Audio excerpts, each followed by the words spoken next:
बिस्मिल्लाहिर्रहमानिर्रहीम। अस्सलाम वालेकुम। मार्च 2014 एक फ़्लाइट गायब हो गई। मलेशियन एयरलाइंस की परवाज़ MH370 दुनिया की नज़रों से ओझल हो गई।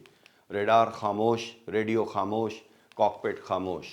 लेकिन एक आवाज़ अब भी बाकी थी, एक ऐसी खामोश सरगोशी जो ज़मीन तक पहुँच रही थी, जहाज़ के इंजन की धड़कन के ज़रिए।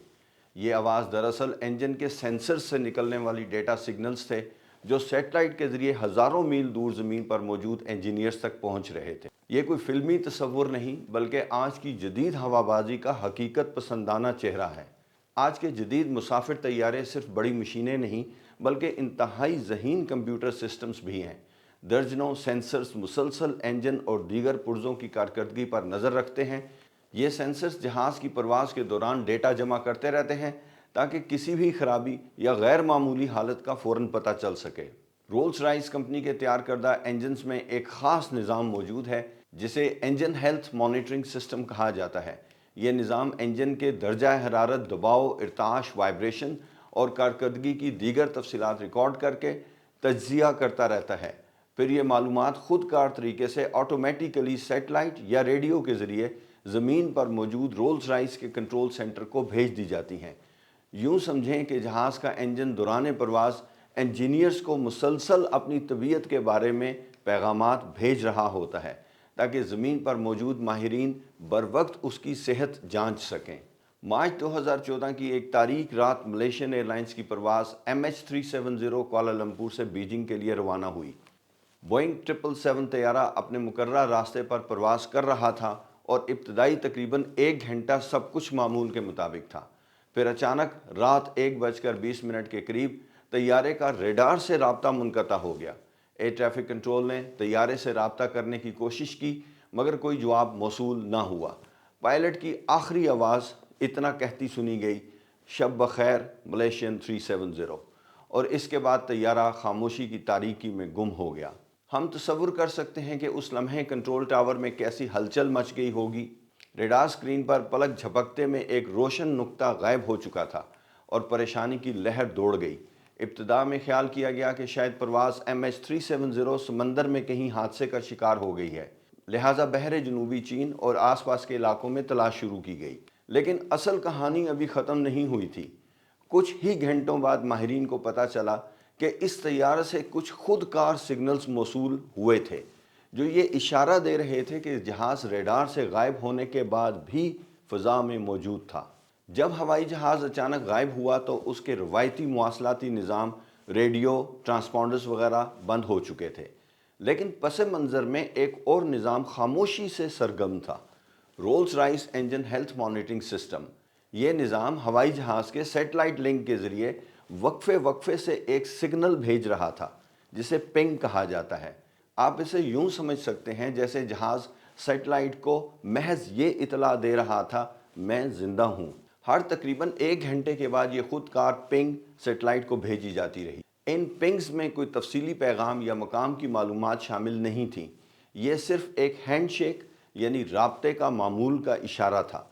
ताहम इन मामूली सिग्नल्स की भी बहुत बड़ी अहमियत थी। इन्हीं की बदौलत माहिरीन को पता चला कि हवाई जहाज़ रेडार से गायब होने के बाद भी कई घंटों तक परवाज़ में रहा।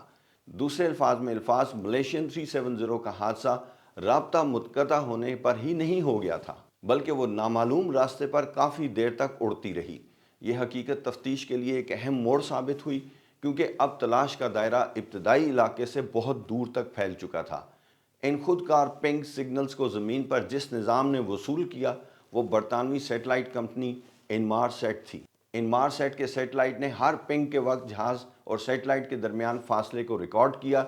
इस मालूमात की बुनियाद पर माहिरीन ने नक्शे पर मुमकिन मकामात आर्क खींचे, जिन पर उस वक्त तैयारा हो सकता था। चूँकि ऐसे 7 सिग्नल्स मौसूल हुए थे, इन 7 आर्क्स को मिलाने से 2 मुमकिन रास्तों का खाका बना, एक शुमाल की तरफ वस्ती एशिया की जानिब और दूसरा जनूब में बहरे हिंद के वीरान समुंदर की तरफ। इनमारसैट के इंजीनियर्स ने इन सिग्नल्स का मज़ीद गहराई से तज्ज़िया किया। उन्होंने ख़ास तौर पर सिग्नल्स की फ्रीक्वेंसी में नहायत मामूली तब्दीलियों को जांचा, जिसे डॉपलर इफेक्ट कहा जाता है। आसान अल्फाज में, जब कोई हवाई जहाज़ सेटेलाइट की निस्बत रेफरेंस से हरकत करता है, تو سگنل کی لہروں کی فریکوینسی میں ہلکا سا فرق پیدا ہو جاتا ہے۔ ماہرین نے ملیشین 370 کے سگنلز کا دوسرے طیاروں کے ڈیٹا سے موازنہ کیا اور دیکھا کہ ان کے ڈاپلر پیٹرن کس ممکنہ راستے سے مطابقت رکھتے ہیں۔ اس تجزیے کے نتیجے میں ظاہر ہوا کہ ہوائی جہاز نے شمال کی بجائے جنوب کی سمت میں پرواز کی تھی، یعنی پرواز ملیشین 370 جنوب کی طرف بحر ہند کے دور افتادہ حصوں کی جانب بڑھتی رہی۔ اس انکشاف کے بعد تفتیش کاروں نے تلاش کا رخ اسی جنوبی راہداری کی طرف موڑ دیا۔ ابتدائی دنوں میں تفتیش کاروں کے پاس زیادہ سراغ نہیں تھے اور وہ اندھیرے میں ٹامک ٹوئیاں مار رہے تھے، لیکن رولز رائس انجن مانیٹرنگ کے سگنل اور انمار سیٹ کے ڈیٹا نے تفتیش کو ایک واضح سمت فراہم کی۔ ان اشاروں کی بنیاد پر ایکسپرٹس اس نتیجے پر پہنچے کہ طیارہ دانستہ طور پر اپنا راستہ بدل کر بحر ہند کی طرف گیا۔ اس انکشاف نے حادثے کی کہانی کو ایک نیا رخ دے دیا۔ اب معاملہ صرف لاپتہ ہونے کا نہیں رہا تھا، بلکہ یہ سوال اٹھنے لگا کہ آخر کس نے اور کیوں ہوائی جہاز کو اتنی دور ویرانے کی طرف موڑا۔ ان خودکار سگنلز نے تلاش کے کام میں عملی طور پر بھی مدد کی۔ سب سے اہم بات یہ تھی کہ انہوں نے سرچ اینڈ ریسکیو ٹیموں کی توجہ درست علاقے کی طرف مرکوز کر دی۔ پہلے جہاں ٹیمیں جنوب مشرقی ایشیا کے پانیوں میں سرگرداں تھیں، اب تمام نگاہیں ہزاروں کلومیٹر دور جنوبی بحر ہند پر مرکوز ہو گئیں۔ آسٹریلیا کی قیادت میں بین الاقوامی ٹیموں نے بحر ہند کے وسیع و عریض سمندر کو چھاننا شروع کیا۔ اگر یہ سگنلز نہ ملتے تو شاید تلاش غلط سمت میں ہی بھٹکتی رہتی۔ مزید برآں ان سگنل سے یہ بھی اندازہ ہوا کہ ہوائی جہاز کتنی دیر تک اڑتا رہا اور اس کا انجام کیسے ہوا۔ آخری پنگز کے وقت تک طیارہ اپنے ایندھن کے ختم ہونے تک محو پرواز رہا تھا۔ غالب امکان ہے کہ آخر میں ایندھن ختم ہو جانے کے باعث ہوائی جہاز خود کار انداز میں سمندر میں گر کر تباہ ہوا۔ بعد کے برسوں میں بحر ہند کے جزیروں مثلاً ری یونین آئلینڈز پر اس طیارے کے ٹکڑے ملے، جنہوں نے انمار سیٹ کے بتائے ہوئے جنوبی راستے کی تصدیق کر دی۔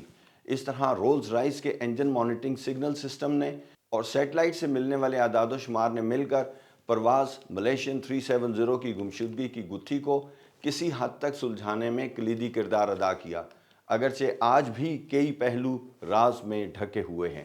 نیکسٹ ویڈیو تک کے لیے اجازت چاہتا ہوں۔ اللہ حافظ۔